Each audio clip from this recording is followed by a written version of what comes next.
ओम शांति। आज प्यारे मीठे भगवान की मीठी मुरली मंथन की डेट है 12 अप्रैल 2021। तो मीठे मीठे बाबा अपने बच्चों से कह रहे हैं, तुम्हारी यह वंडरफुल यूनिवर्सिटी है जिसमें बिगड़ी को बनाने वाला भोलानाथ बाबा टीचर बनकर तुमको पढ़ाते हैं। क्या कहा बाबा ने? भगवान ने कहा कि यह हमारी वंडरफुल यूनिवर्सिटी है। पता है इस यूनिवर्सिटी का नाम क्या है? प्रजापिता ब्रह्मा कुमारीज गॉडली यूनिवर्सिटी, ईश्वर द्वारा निर्मित यूनिवर्सिटी। कितनी वंडरफुल बात है ना, जिसमें बिगड़ी को बनाने वाले भोलेनाथ भगवान टीचर बनकर हमें स्वयं पढ़ा रहे हैं। हम भक्ति में गाते हैं ना, ओ बिगड़ी को बनाने वाले भगवान हमारी बिगड़ी बना दो। कहते हैं ना, भगवान को ऊपर वाला कहते हैं ना, लेकिन ऊपर वाला कैसे नीचे आ जाते हैं, किस रूप में आते हैं, वह हम इस कहानी से सुनते हैं। एक बार की बात है, एक 50-55 की उम्र की महिला होंगी, ऑफिस जाती थी, शाम में लौटती थी, बस से उसका आना होता था और घुटने में उसको दर्द होता था। किसी तरह से वो चढ़ती थी बस में और जाके खड़ी थी। पूरी बस भरी हुई थी। अचानक एक मजदूर से दिखने वाली महिला अपनी सीट पर बैठी हुई थी। वो इस महिला को देखकर उठ खड़ी हुई और बोली, मैडम आप बैठ जाइए। तो इसको बहुत अच्छा लगा और बैठ गई, क्योंकि खड़ी नहीं हो पाती थी, घुटने में बहुत दर्द रहता था। वो बैठ गई। थोड़ी देर में उसकी बगल वाली, और वो मजदूरन ना वो पाइप पकड़ के खड़ी हो गई बीच में। उस महिला के बगल वाली सीट खाली हुई तो उसने उस मजदूर औरत को इशारा किया कि आइए आप बैठ जाइए। तो वो बैठने जा रही थी, तब तो उसने देखा कि एक और औरत चढ़ी स्टॉपेज पर, जिसकी गोद में एक बच्चा है। तो मजदूर औरत ने अपनी जगह पे फिर उनको बैठने के लिए दे दिया, तो वो बैठ गई। फिर बस आगे चल रही है। थोड़ी देर में एक और सीट खाली हुई। तो वहाँ पे फिर मजदूरन बैठती, लेकिन वहाँ पे एक बुजुर्ग व्यक्ति आ गए, तो उस मजदूरन ने उनको सीट दे दी, ऑफर कर दी। इस तरह से ये औरत, बुजुर्ग औरत मतलब, वॉच कर रही थी कि मजदूरन को सीट मिल रही थी, लेकिन वो नहीं बैठ रही थी। लास्ट में जब सारे लोग उतर गए, बस एकदम लास्ट स्टॉपेज पे पहुंचा, क्योंकि लास्ट में उस औरत को उतरना था और शायद मजदूरन को भी। एक सीट, अब इसके बगल वाली सीट खाली हो गई और बस में बहुत सारी सीट खाली थी। तो उसने बुलाया मजदूरन को कि सुनिए सुनिए, आप तो बैठ जाइए, पीछे भी बहुत सीट खाली है। तो मजदूरन मुस्कुराई और आके बैठ गए उनके बगल में। अब इस औरत को तो जिज्ञासा था कि क्यों ऐसा कर रही है, तो वो उससे पूछने लगी कि क्यों बहन, आप क्यों नहीं, आपको सीट मिलने पर भी आप क्यों नहीं बैठ रही थी? तो बोली कि मैम साहब, सो मैं गरीब औरत हूँ, मजदूरी करके अपनी गुजर बसर कर रही हूँ, लेकिन मुझे भगवान पे बहुत भरोसा है और मैंने सुन रखा है कि जो दूसरे की मदद करते हैं ना, भगवान बहुत खुश होते हैं। लेकिन मेरे पास तो कुछ पैसे हैं नहीं जो मैं किसी की मदद करूँ। हाँ, रास्ते पे कोई ईंटें वगैरह देख लेती हूँ तो उसको साइड कर देती हूँ। कभी कुछ खा रही होती हूँ, कोई भूखा मेरे पास से गुजरता है तो मैं उसको अपनी रोटी भी खिला देती हूँ। तो इस तरह से जब मैं बस में बैठती हूँ, चढ़ती हूँ, किसी को देखती हूँ जो मुझसे कमज़ोर हैं, वृद्ध हैं, बच्चा है, बूढ़े हैं, तो मैं उनको अपनी सीट दे देती हूँ। और ये करके ना मुझे बहुत संतोष मिलता है कि चलो किसी बहाने मैं किसी की सेवा कर रही हूँ, ताकि भगवान खुश होंगे। यह सुनकर उस महिला की तो आंखें खुल गई। उसने देखा कि किसी के पास कुछ न होते हुए भी कितनी सेवाएं कर सकते हैं। कहते हुए है ना, कब ऊपर वाला किसी इंसान के रूप में किसी की मदद कर दे, यह तो बस चमत्कार ही है। तो यहाँ पर स्वयं ऊपर वाला नीचे आया हुआ है, इस गॉडली यूनिवर्सिटी के द्वारा टीचर बनकर हम बच्चों को पढ़ा रहा है। कितनी बड़ी बात है। प्रश्न, इस क़यामत के समय में तुम बच्चे सभी को कौन सा लक्ष्य देते हो? उत्तर, हे आत्माएं, अब पावन बनो। पावन बनने बगैर वापस जा नहीं सकते। आधा कल्प का जो रोग लगा हुआ है, उससे मुक्त होने के लिए तुम सबको 7 रोज भट्टी में बिठाते हो। विकारी आत्माओं के संग से दूर रहना है, कोई भी फालतू बातें याद ना आए, बुद्धि में ज्ञान की धारणा हो।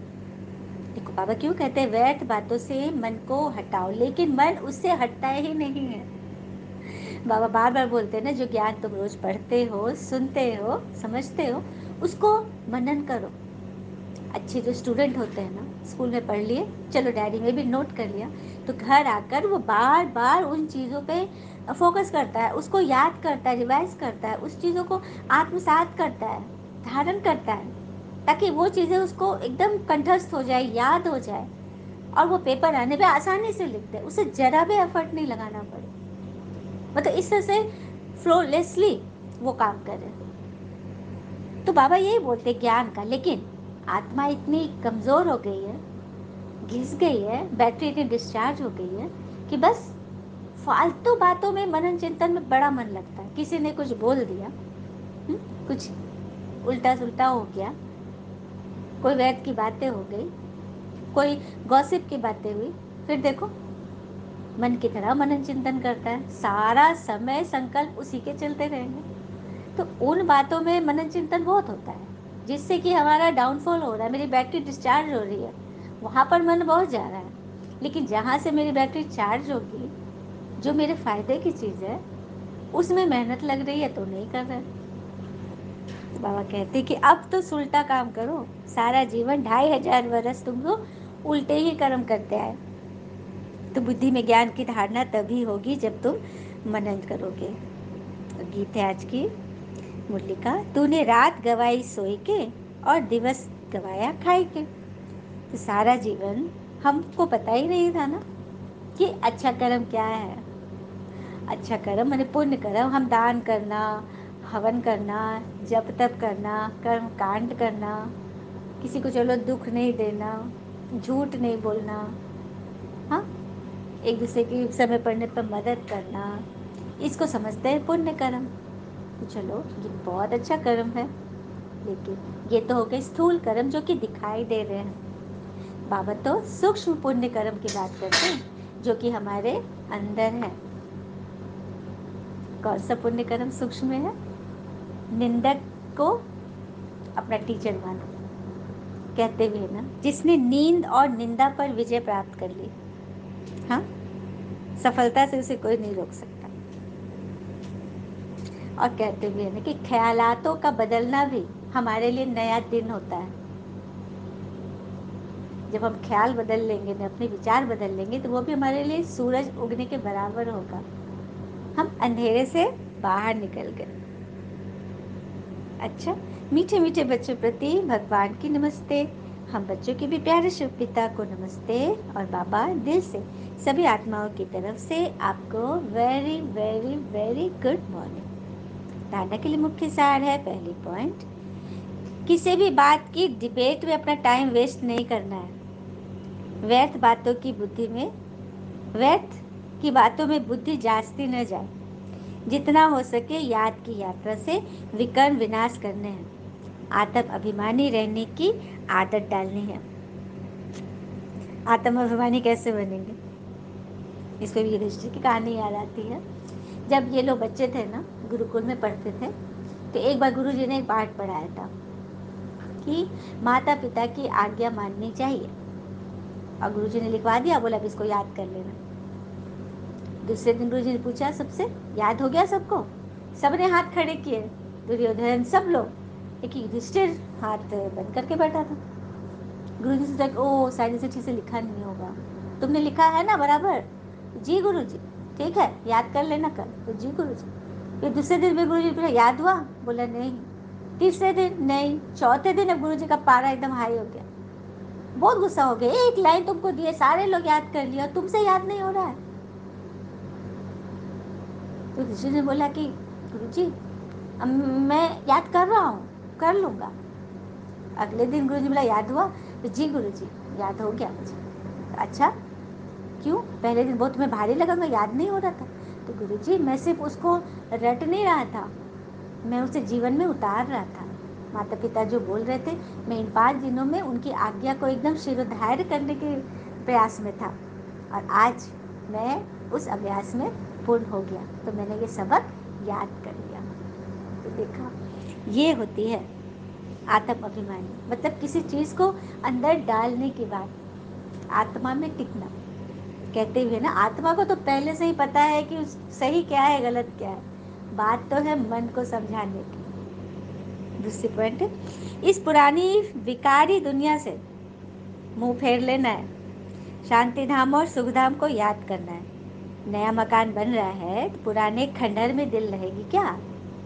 सच बात है, किसी का यदि नया मकान बन रहा होता है और पुराने मकान से पता है कि ये छूटना है, तो पुराने मकान से तो दिल पहले ही निकल चुका होता है, क्योंकि सारे ख्यालात किसके लिए चलते हैं? नए मकान के लिए। कि उस नए मकान में कैसे दीवार होंगी, कैसे खिड़कियाँ होंगी, कैसे ग्रिल्स लगेंगे, कैसे पर्दे होंगे, क्या फ्लोर टाइल्स होंगे, सारा दिमाग उसी पर है। तो हमारे लिए क्या करना है? नई दुनिया की तरफ हमारा ध्यान हो जाए कि नए दैवी संस्कार हमें कैसे सीखने हैं, हाँ, कैसे वहाँ पहुँचना है, कैसे हमारे हीरे जवाहर के महल होंगे, कैसे हमारे पुष्पक विमान होंगे, किस तरह से हम रोज 56 भोग स्वीकार करेंगे, हाँ, हमारे वस्त्र होंगे, सोने हीरे के आभूषण होंगे। इस इन बातों में दिमाग लगा देना, व्यर्थ की बातों से हटाए, नई दुनिया की निर्माण की तरफ दिमाग लगाना है, मतलब अपने संस्कार बदलने तरफ ध्यान लगाना है, अब स्व परिवर्तन में ध्यान लगाना है। चलिए, अब बाबा हमें वरदान दे रहे हैं, तो आराम से बैठिए। सबसे पहले तो भगवान का शुक्रिया, जो उन्होंने हमें स्टूडेंट के रूप में अपना माना, ये परमात्मा टीचर बनकर आया है और हम बच्चों को अपना स्टूडेंट माने, अपने कॉलेज में एडमिशन दे दी, स्कूल में, ये कितनी बड़ी भाग्य की बात है। दुनिया में किसी बड़े स्कूल में, कॉलेज में जब एडमिशन होता है तो बच्चों के पैर तो जमीन पर पड़ते ही नहीं है, खुशी में खगिया मारते रहते हैं कि मेरा तो इतने बड़े कॉलेज में, इतने बड़े स्कूल में नाम हुआ है। तो फिर हमारा जिस कॉलेज में एडमिशन हुआ है उसकी तुलना क्या हम किसी और से कर सकते हैं? जहाँ स्वयं भगवान टीचर बनकर आया है, वो परमात्मा कितना दयालु है, जिसने हमें चुना। कल की वाणी में भी था ना, संडे की वाणी में, कि दुनिया जिस चीज़ को जान नहीं रही है, कितनी मेहनत कर रही है उनको पाने के लिए, और वो हमारे सामने हम साधारण बच्चों को चुना। कितना कृपालु है ना। तो परमात्मा की याद में हम सब उनकी छत्र छाया के नीचे बैठे हैं और भगवान हमें रोज रोज मुरली में लास्ट में वरदान की माला पहनाते हैं।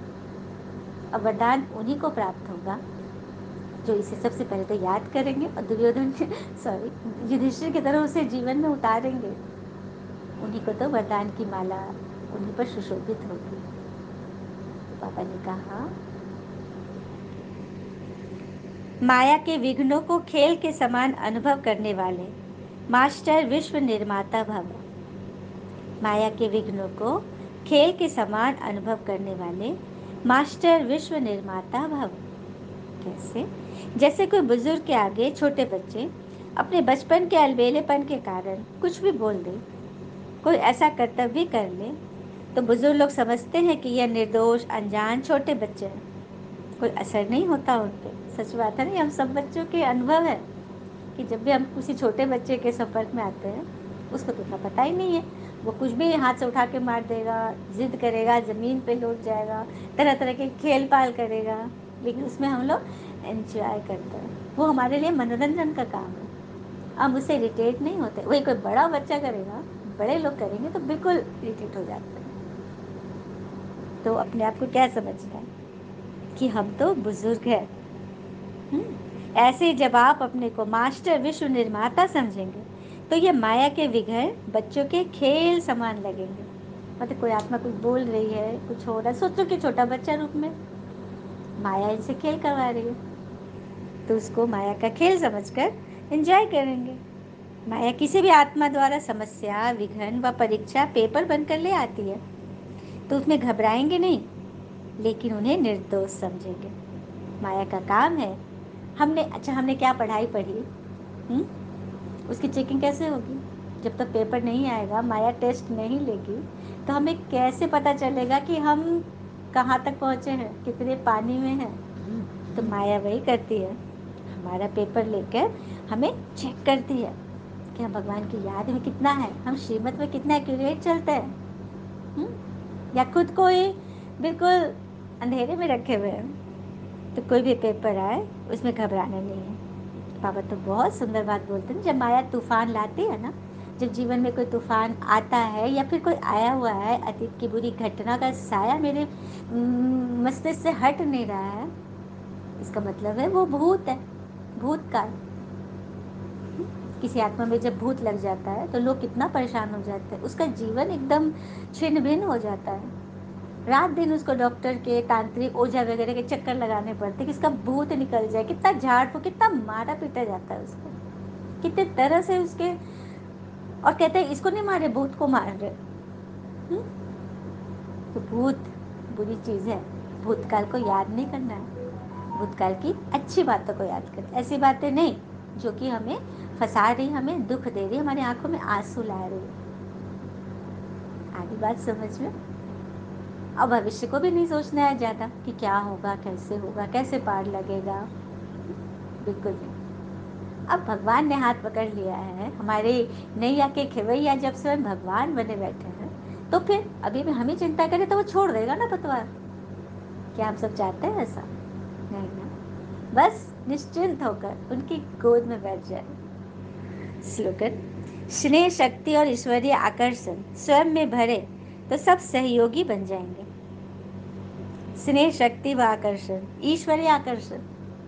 ईश्वरीय आकर्षण अर्थात आपकी दृष्टि, वृत्ति, बोल, संकल्प, कर्म, संबंध, संपर्क, जिनसे भी आप मिलते हो, उन्हें ऐसा लगे कि आप तो अल्लाह लोग हैं, खुदा के बंदे हैं, ईश्वरीय बच्चे हैं। इस तरह के जब आपके वाइब्रेशन होंगे, आपके विचार होंगे, आपके बोल होंगे, आपका सहयोग स्नेह होगा, आपकी प्रेम भरी दृष्टि होगी,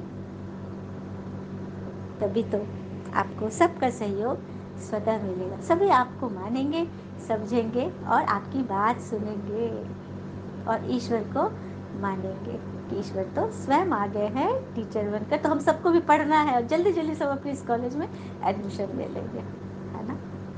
अच्छा, ओम शांति। शुक्र है मीठे बाबा, वो बाबा के प्यारे प्यारे बच्चे। थैंक यू बाबा। एक लास्ट लाइन, बहुत सुंदर लाइन है: जो बेहतर होता है उसे इनाम मिलता है, लेकिन जो बेहतरीन होता है उसके नाम पर इनाम मिलता है। तो क्या बनना है? अच्छा, ऑल इज वेल ऑलवेज। ओम शांति।